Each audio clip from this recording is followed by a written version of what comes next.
So, ayun. Kaya baka magtaka kayo kung bakit ko ito nire-record. Kasi gusto ko, isa to sa mga, ano ko na eh, kumbaga hobby ko na talaga siya, yung ganito.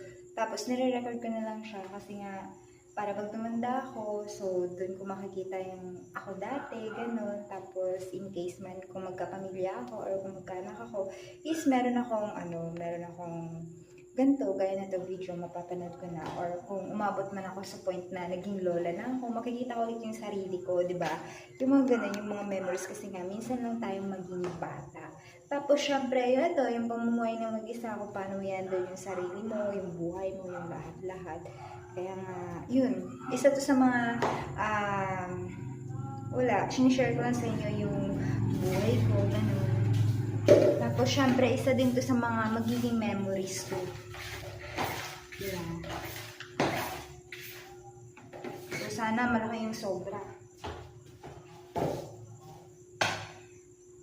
Yung kalaban ko pati dito, sa hindipatan namin ni Anton, is yung lamok.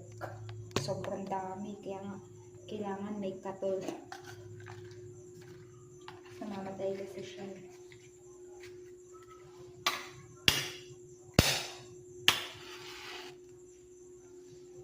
Happy birthday, Anton! So anyways, birthday pa lang ngayon ni Anton. 5 buwan niya na ngayon. So, malas ngayon, umulan pa. Tapos nagkaganon yung tsura niya.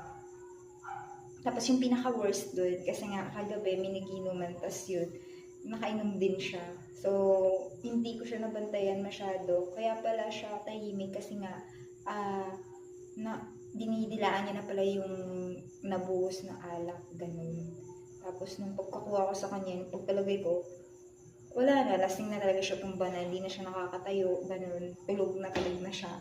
Tapos hanggang ngayon, parang may hangover pa rin siya. Tapos kinabahan ako kanina kasi nga, baka hindi na siya tumayo, ganun, or magkakasakit siya.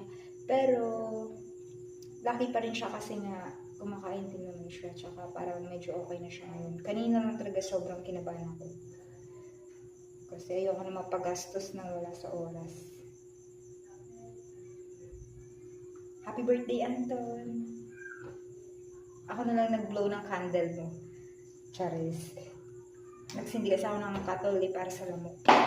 So yun, tatry natin open sa magandang kinalabasan niya. Pero dapat kasi gusto ko talagang kulay neto na inaapakan is ang kulay white. Pero next time na lang yun. Pero ito ngayon is temporary lang siya. So let's go.